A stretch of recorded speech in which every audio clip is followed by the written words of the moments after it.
Coucou les amis, on se retrouve pour les énergies de la semaine du 30 mai au 5 juin. J'espère que vous allez bien. À noter que lundi déjà, on a une nouvelle lune. Ok, d'accord. Alors, qu'est-ce qu'on nous dit avec le tarot de l'illumination cette semaine? Qu'est-ce que ce tarot veut bien nous dire pour nous, s'il vous plaît? Hop là. Bon, les cartes sont immenses. Un peu dur de les battre. Mais enfin. Allez. Allez. Ok. Qui c'est qu'on a ici?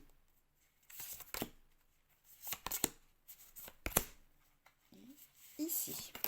D'accord. Et puis, on va prendre une divinité pour voir qui nous accompagne cette semaine. Allez. Qui est présent à nos côtés cette semaine, s'il vous plaît?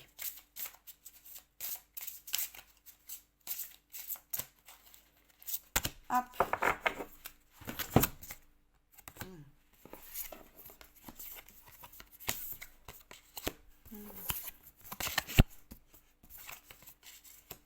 D'accord. Ok. On a le 10 d'épée. On a les amoureux. On a le 10 de bâton. Et puis, en dos de deck, quand même, on a la reine de coupe. Ok. Bon. Ok. Bon, bah déjà, on a 2 10. Bon. Alors, on clôture quelque chose. On clôture quelque chose un petit peu dans la douleur. Si ça n'est pas dans la douleur, c'est tout du moins dans l'effort. Hein. Il y a un effort encore à supporter, le dernier, la dernière ligne droite avant de déposer un fardeau, avant de clôturer quelque chose. Ça peut être au travail, ça peut être dans la vie privée. Quelque chose, en tout cas, qui a été, en tout cas, qui nous a, même mentalement, épuisé. Hein, qui nous a demandé des ressources intellectuelles pour arriver au terme de tout ça. En tout cas, il reste un dernier effort pour aller au bout. Et ce dernier effort, ok, est peut-être le plus dur parce que même si on voit la ligne d'arrivée, il y a quelque chose en nous qui, même au niveau énergétique, ne peut pas supporter plus en même temps. Hein, parce que ce 10 d'épée quand même est saturé d'épée, ce 10 de bâton, je vois pas où est-ce qu'on pourrait lui rajouter un bâton, pareil, et en même temps il y a cette conscience qu'il faut aller jusqu'au bout, et on clôture ça, de toute façon cette semaine on clôture ça, avec ces amoureux au milieu. Ça peut nous parler d'une relation dans laquelle, ok, il y a quelque chose qui se termine, il y a quelque chose qui se clôture, un chapitre qui se clôture, quelque chose qui a été vécu intensément et à la fois qui est qui est arrivé à son terme. Mais ça aussi, ça nous parle d'un choix aussi qui est entouré de ces 2 10. Donc un choix qui met aussi un terme à tout cela, que ce soit d'un point de vue amoureux ou non, peu importe. Mais il y a ce positionnement à l'intérieur de nous qui fait qu'on peut enfin aller au-delà de ces 10, hein, et au-delà de cette charge, parce qu'ici on est chargé, hein, que ça soit mentalement, émotionnellement, physiquement, on est chargé à bloc, j'ai envie de dire, et ce positionnement, ce choix est primordial pour un peu souffler, parce que j'ai l'impression que ce choix aussi, il est saturé des deux côtés par ces 2 10, et qu'il est saturé de manière à ce que, finalement, est-ce que c'est un vrai choix?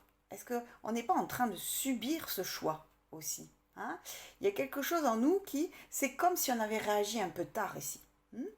C'est comme si finalement on fait le constat qu'on est obligé, hein, c'est maintenant qu'on est obligé de faire ce choix parce que de toute manière on ne peut pas continuer sur cette voie-là, c'est saturé, d'accord? Donc une question de positionnement, que ce soit dans la vie amoureuse ou non, mais en tout cas un positionnement finalement peut-être qui arrive tardivement. Ok. Au niveau de l'âme, on a le 8 de Pentacle. avec ses amoureux. Ouais. Il y a un apprentissage qui est relatif à ce choix important finalement, à se délivrer de cette situation, quelle qu'elle soit, d'y mettre un terme. C'est un apprentissage, c'est pas forcément l'apprentissage qui nous fait le plus plaisir, ceci dit. Mais c'est un apprentissage qui est conséquent et qui sera quand même d'une aide précieuse pour l'avenir. On est en train quand même d'apprendre ce que c'est que de repousser toujours une limite, une échéance, quelque chose comme ça qui plane au-dessus de notre tête. Et puis à un moment donné, c'est obligatoire que d'être face à ce choix-là.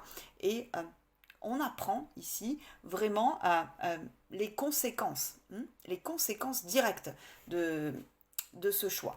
Ok. Et puis, dans la matière, on n'est pas tellement étonné d'avoir l'ermite. D'abord parce que ces amoureux entourés de ces 2-10, si on est dans un contexte amoureux, sentimental, on est sur une séparation, d'accord? Donc l'ermite nous invite peut-être à intégrer que dorénavant, on va faire cavalier seul aussi. Et puis, si ça n'est pas dans un contexte amoureux, ce choix, ce positionnement, doit être éclairé à notre propre lumière aussi. À l'écoute vraiment intime de ce qui se passe en nous et que effectivement ce choix aussi, même s'il est tardif, il faut qu'il soit quand même, c'est pas qu'il faut, c'est qu'on nous invite à ce qu'il soit motivé principalement par notre bonheur, on va dire, notre bienfait, parce que bonheur, non, pas ici, mais en tout cas, la solution comment je pourrais dire, la plus bénéfique pour nous, en tout cas, pour poursuivre sa route. De toute façon, ici, on se déleste de quelque chose. On se déleste d'une relation, on se déleste peut-être d'un lieu de vie, on se déleste d'un travail, on se déleste vraiment d'une situation dans laquelle on se choisit. C'est tardif, on le fait au dernier moment, en tout cas. On ne pouvait pas le faire plus tard. Et là, tout de suite, on est confronté et on sera confronté à nous-mêmes. Et ce choix, un peu, vient nous remettre en face de nous, en face de ces choses qu'on a laissé s'accumuler gentiment, tranquillement, et puis qui refont surface. Ok, d'accord. Le dos de deck, cette reine de coupe, moi, elle m'inspire un petit peu la bienveillance envers nous-mêmes. C'est-à-dire que, quelle que soit un petit peu notre aptitude à affronter ce choix, à affronter ce positionnement, rester quand même dans la douceur, dans la rondeur, dans quelque chose qui soit pas trop cinglant, comme une justice ou comme, vous voyez, comme la carte de la justice ou du jugement, mais quelque chose de plus doux, de plus ok. Après tout, on est des êtres humains, on a nos propres faiblesses, et puis on peut pas, des fois, on se laisse embarqué par la vie et on ne se rend pas compte aussi qu'on s'est oublié. Ok. Et là, le débat vient tout de suite se recentrer sur notre positionnement, que c'est le moment. Ok. Mais restez quand même plus ou moins, enfin même complètement bienveillant avec nous. Ok, on va compléter pour voir le message en entier. Alors, ici.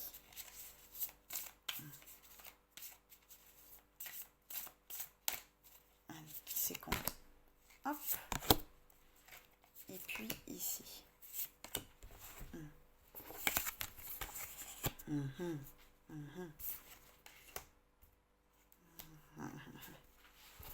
Alors, on a 4 de pentacle. On a toujours ce 8 de pentacle et on a 4 d'épée. Ok. Là, ici, de ce côté, on est entouré des 4. Au niveau de l'âme, besoin de repos. Besoin de repos mental. C'est pourquoi il est temps de faire ce choix. Et un petit peu un repli sur soi, besoin de se préserver. Moi, ce que je vois ici, c'est qu'à travers cet apprentissage dans ce positionnement où, quelque part, on est en train de se choisir, malgré que ça soit compliqué, malgré qu'il faille délaisser quelque chose, on a besoin vraiment ici de se reposer, de se préserver, de ne pas aller courir à droite, à gauche, de ne pas avoir non plus trop, d'être trop sollicité ici. On a besoin vraiment de calme à l'intérieur de nous. Vraiment, c'est très important pour accueillir cet événement, parce que ce choix est un événement et que ce 4 de Pentacle, hein, il a besoin de sentir quelles sont ses bases ici. Et dans ce choix, je pense qu'on nous parle de nos fondements. Hein. C'est un choix qui va refléter un petit peu le fait d'être en accord avec des choses fondamentales chez nous. Et puis, hein, ce 4 d'épée qui a besoin un petit peu de repos mental et de lâcher prise. Hein. Donc je ne sais pas si vous voyez quand même que le 8 de Pentacle, hein, et les amoureux sont quand même entourés, hein, de 2-4 au niveau de l'âme, donc le repos, hein, et de 2-10 au niveau des amoureux, c'est-à-dire la fin, hein, la clôture de cycle, la fin, et puis l'épuisement aussi. Donc c'est quand même très clair qu'au niveau de l'âme et dans la conscience, on a conscience qu'on est en train de clôturer quelque chose de conséquent, d'épuisant, de fatigant, mais de nécessaire, et qu'au niveau de l'âme, on a besoin de se préserver et on a besoin de ce calme intérieur. Ok. Dans la matière, on a cette reine des épées avec cet ermite et puis ce diable ici.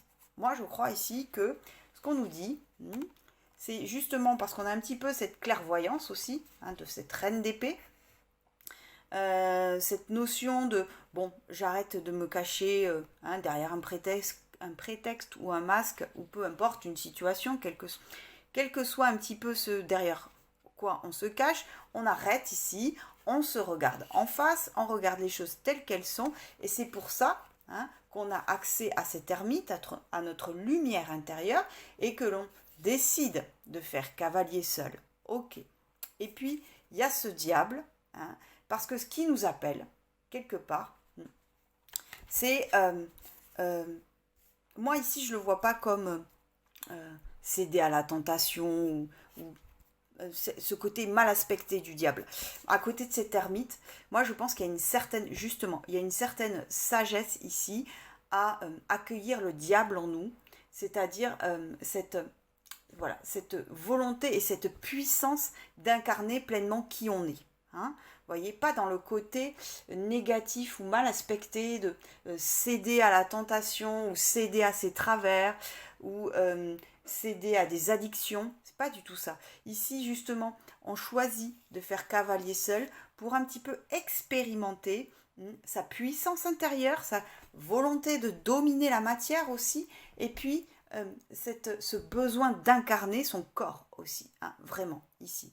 Et je crois que vraiment, tout ce cheminement, hein, qui va se traduire par ce choix qui n'est pas aisé, on n'est pas sur une semaine facile, qui clôture clairement un chapitre douloureux, est important à entendre et à saisir comme une bénédiction, même si tout de suite, c'est un peu difficile à avaler la pilule, mais en même temps, il y a vraiment cette lumière intérieure qui nous appelle vers notre route personnelle et à incarner ce diable dans son aspect positif. Hein. Vraiment, j'ai ça. Ne pas oublier cette jolie reine de coupe, hein, qui nous invite, hein, à la bienveillance. La reine de coupe, c'est comme une maman.